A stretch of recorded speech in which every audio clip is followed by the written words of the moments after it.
അതിലിടങ്ങളിപ്പോയി LSC-ക്കാര് ഇന്നിപ്പോൾ കളിച്ചിറങ്ങുമ്പോഴേ രണ്ട് കാര്യങ്ങൾ എനിക്ക് ചോദിച്ചാണ്ട്. എന്താണ്? ഒന്ന്, നിങ്ങളെ ക്യാപ്റ്റൻ ഇപ്പോൾ ഡക്കാണോ അതോ 2 റണ്ണാണോ? അതെ. മറ്റൊന്ന്, മറ്റേ ചെങ്ങായിക്ക് ഇന്നിപ്പോൾ കഴിഞ്ഞ കളി 25%, അതിൻ്റെ മുമ്പത്തെ കളി കഴിഞ്ഞ കളി 50% കിട്ടി. ഇനിയിപ്പോൾ ഇത് 75 ആവുമോ? അല്ലേ, ഇതിങ്ങനെ ഒപ്പിട്ട് മറ്റേ രാത്രിന്റെ കാര്യമാണ് നിങ്ങൾ പറഞ്ഞിട്ടില്ലേ? ഓരോരോ രാത്രികളിലും രാത്രിക്കുള്ള ഫൈൻ ഇങ്ങനെ കൂടുകയാണ്. അതാണ് എൻ്റെ ഞങ്ങള് ക്യാപ്റ്റനെ 2 റൺ അത് ഞങ്ങള് ഫിക്സ്ഡ് ആക്കി. 0 മൂപ്പർക്ക് മൂടുണ്ടായ മൂപ്പരെ അടിച്ച് തകർക്കലായിരിക്കും. അപ്പൊ കുറെ ബോളേഴ്സിനൊന്നും ബോൾ ചെയ്യാൻ സ്ഥലം ഉണ്ടാവില്ല, അടിച്ച് തകർക്കലായിരിക്കും. നിങ്ങളെ ആ 27 കോടി കടലിൽ കായം കളിക്കിയ പോലെയാണ് കളങ്ങിപ്പോയി. ആക്കെ ഞങ്ങളെ മുതലാളി എന്തിനാ ഫുൾ കോൺഫിഡൻസ് കൊടുത്തത് കഴിഞ്ഞ കളി കഴിഞ്ഞപ്പോ. മുതലാളി ഭയങ്കര കോൺഫിഡൻസ് കൊടുക്കുന്നതാണ്. അതാണ് രാഹുൽ കഴിച്ചിലായത്. അപ്പുറത്ത് ഓഹം പോയി വരും കളി. പന്ത് ഫുള്ള് വൈബാണ്. ആളുകളോട് സംസാരിച്ച് ഡീൽ ചെയ്യാൻ ഭയങ്കര അതാണല്ലോ ഇപ്പൊ കഴിഞ്ഞ കളി ഇപ്പൊ നിങ്ങൾ ജയിച്ചോണ്ടേക്കറിയ. അതാ മുംബൈനായിട്ട് ആരും കയറി കൊട്ടണ രണ്ടാളുള്ളവർക്ക് അതിനെ തോൽപ്പിച്ചുകൊണ്ടാണ് ഈ വർത്തമാനം. അതാ തിലകൊക്കെ നിങ്ങൾക്ക് വേണ്ടി കളിച്ചാന്നാ കേട്ടെ. ഞങ്ങളെ ബാറ്റ്സ്മാൻമാരൊക്കെ ഫുൾ ഫോമിലാണ്, ഭയങ്കര ഫോമാണ്. പൂർണ്ണൊന്നും കഴിഞ്ഞ കളി ഒന്നും കാട്ടില്ല. ആകെ ഒരു കളി ബാക്കിയുള്ള എല്ലാ കളികളും മിച്ചൽ മാർച്ച് അടിച്ചെന്നൊക്കെ നിങ്ങൾ പറഞ്ഞു തരുന്നേ. അതിന് മുമ്പത്തെ കളി 30 ഡക്കല്ലേ. അതിന് ശേഷമുള്ള കളിയിൽ ഭയങ്കര ഫോമല്ലേ. അത് അങ്ങനെ തന്നെയല്ലേ. മാർഷൊന്നുമല്ല കൂടെ കുറേ. പിന്നെ പന്തിനെ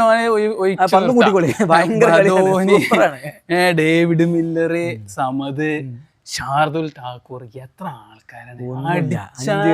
നിങ്ങളെ ബൗളേഴ്സിനൊന്നും എത്തൂല. ആരാ ഞങ്ങൾക്ക് അറിയാനുള്ളത്? ഈ ചക്രവർത്തിന്റെ അങ്ങനത്തെ ഒക്കെ കണ്ടിക്കണം, എന്തെങ്കിലും കണ്ടിക്കണം. മാർഷ്, ഈ മാർഷൊക്കെ എന്തെങ്കിലും അങ്ങനത്തെ ഒരു ബോൾ കണ്ടിട്ടുണ്ടാവോ?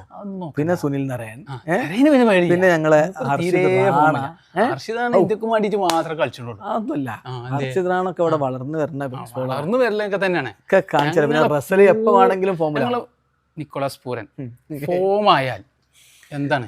ഫോമാവൂലല്ലോ, ഒരു കളിയാണ്. ഒരു ഫ്ലോയിലാണ്. ആ ഫ്ലോയിലാണ്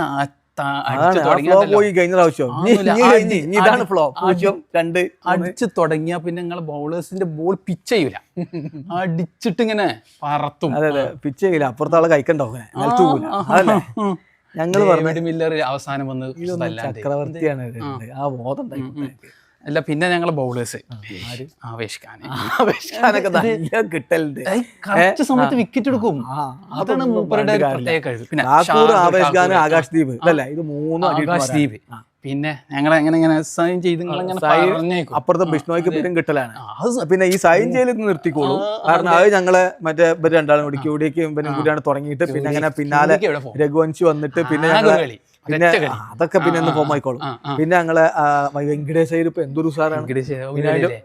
റിങ്കു കഴിഞ്ഞാളിൽ എന്താ ഏറ്റവും തല്ലിരുന്ന് എല്ലാരും അടിയാണ്, പിന്നെ റസലും കൂടി കഴിഞ്ഞ കളിയിൽ എജ്ജാതി അടിയായിരുന്നു. അതൊക്കെ ഉണ്ട്. ഇത് ഗ്രൗണ്ട് ഈഡൻ ഗാർഡൻസ് ആണ്. നിങ്ങളെ മറ്റേ ഏക്കന അതല്ല, ഇത് 103 ഈഡൻ ഗാർഡൻസ്. നിങ്ങളെ എന്താണ് 10-60,000 ആൾക്കാരെ മുമ്പിലിട്ട് കണ്ടു ഞങ്ങൾ നിങ്ങളെ കൊന്നുകൊല വിളിക്കും. കെജൂല മക്കളെ, പന്തിന്റെ ടീമിന് ഇനിയും പൊട്ടാൻ തന്നെ വിധി.